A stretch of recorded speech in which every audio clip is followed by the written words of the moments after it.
Hello, welcome back, Reggae Boyz fans of HalftimeTv. Norando Brown here, your host, and today I'll be doing the takeaways. The Reggae Boyz, they just finished the game against Costa Rica. They lost that game 1-0, and I'll be doing the assessment of that game. What did I learn from that game? Was there anything new? Did anything stand out? I'll go into that and more further on in the show. But in the meantime, check out the link in the description to our sponsors, Quick Link Shipping, RS Sports Store, and CSA Shop. Quick Link Shipping for all your shipping needs. Anything you need from North America shipped into Jamaica, they have you covered.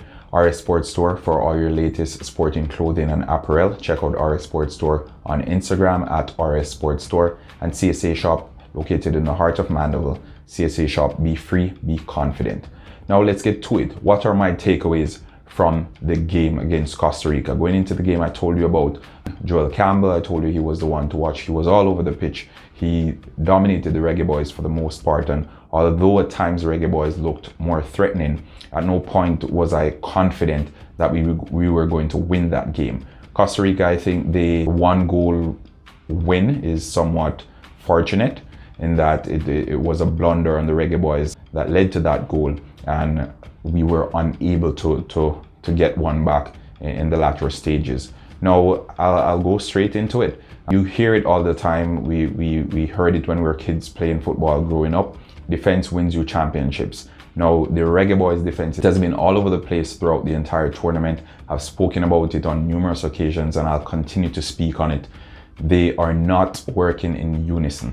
For that goal, we saw Fisher, he made a rash challenge for the ball. The attacker basically left the ball, and Fisher still kicked the ball against him. He got it across the box, and Mariappa, I don't know what his positioning was for that. His body positioning, everything was out of it. And for a top quality defender of his ilk, we would expect better marking for that ball that came in for Brian Ruiz. My second takeaway: the older the moon, the brighter it shines. We hear it in colloquial terms. Older the moon, the brighter it shines. Brian Ruiz, he showed just that tonight at 35 years of age. 35. Over 135 caps as well for the Costa Rican team. And he's still bagging in goals, this time against the Reggae Boyz team. The Reggae Boyz team that went into the tournament as one of the favorites. Brian Ruiz at 35 years of age, dominating Adrian Mariappa in the air. My third takeaway is play only the substitutes. Throughout the tournament, we've seen where all the substitutes that Theodore Whitmore has made, they've come on and given a good showing of themselves. We saw Corey Burke, he came on, he got a goal. Andre Gray, he came on, he played well. And Junior Fleming came on and got the match winner. So I know it's impossible, but it's almost as if when the players are coming from the bench, they come on with a different hunger and a different level of aggression. It's almost as if they want it more than the ones who initially started the game. We saw Corey Burke, he came on tonight, he made that play that resulted in the Costa Rican goalkeeper getting sent off. And from there, the momentum of the Reggae Boyz team changed. Lamar Walker as well, he was phenomenal off the bench, and it was good to see him coming in and giving such a wonderful showing. My fourth takeaway: taxi broke down. I know it's a serious issue, but yeah, taxi broke down, and there's no other way to put it. Kemar Taxi Lawrence, he got an injury throughout this game. He had to be subbed off just about 70-75 minutes thereabout, and we aren't sure of the severity of that injury as yet.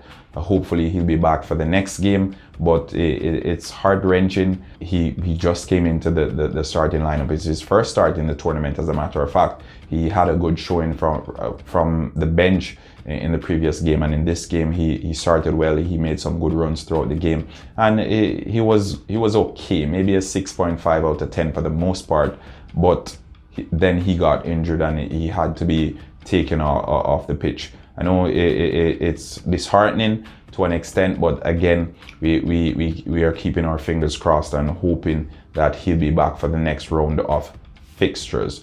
My next takeaway: Tyreek McGee lives up to the hype. Now, in the first half, especially of this game, we saw what we were missing: the imagination, the innovation, Tyreek McGee, he gave us all that in one half of football. In the second half, he came out not as bright as the first half, but we still saw what he was capable of doing on his day. It's almost as if it's an old head on a young body. He was phenomenal for the most part. I think he should be in the starting lineup or close to it going into the next game, because we need his little bit of creativity, his little bit of imagination, his willingness to think outside of the box. None of our other midfielders, they have that ability, or maybe they have the ability, but they aren't showing it, because I, for one, am not seeing it. Tyreek McGee, he was good on his day. He took the opportunity handed to him, and I think his cameo, his run for 80 minutes, because I think he was substituted in the 80th minute thereabout, was good enough, and I think he gave the coach something to consider going into our next game, which will be a crunching encounter against the United States of America. Which takes me to my next takeaway: the United States awaits. I think the United States game will be a winnable game for the Reggae Boys. As I mentioned in my previous video, I think the United States is a weaker team than Canada. And when they played against Canada in particular, I saw personally that it was a team that was there for the beating. And I think the Reggae Boys stand a better chance against the United States as they would have against Canada. Now, I know we don't have good history against the United States, and I'll speak about all of that in my preview to that game, but nonetheless, I think it's a favorable tie for the Reggae Boys, and they should be optimistic, because if all goes well, and I hope all will go well, we have a clear route now to the semi-finals. My final takeaway: the coach played all his cards tonight. He threw a kitchen sink at it, as they love to say, and Leon Bailey was not a part of it. Now, one of his previous press conferences, he said he's been patient with Leon Bailey. Is that patience running out slightly? It's up in the air. I personally think it's a case of realizing where the game was at and resting Leon Bailey for that game against the USA in the quarterfinals, because he is already on a yellow card. But also, one can make of it that when you're trying to win a game, you want your best player on the pitch at all costs. Leon Bailey is our best player, and he didn't grace the pitch tonight. Water under the bridge, as they love to say. But I'm optimistic going into that game against the United States, because I think this game against Costa Rica was a better showing than the previous two games, although we lost. There you have it, my 7 takeaways from the Reggae Boys game against Costa Rica. Let me know your thoughts in the comment section, and if you haven't done so as yet, please remember, like, share, and subscribe. Norando Brown here saying thanks for the love and the support. Until next time.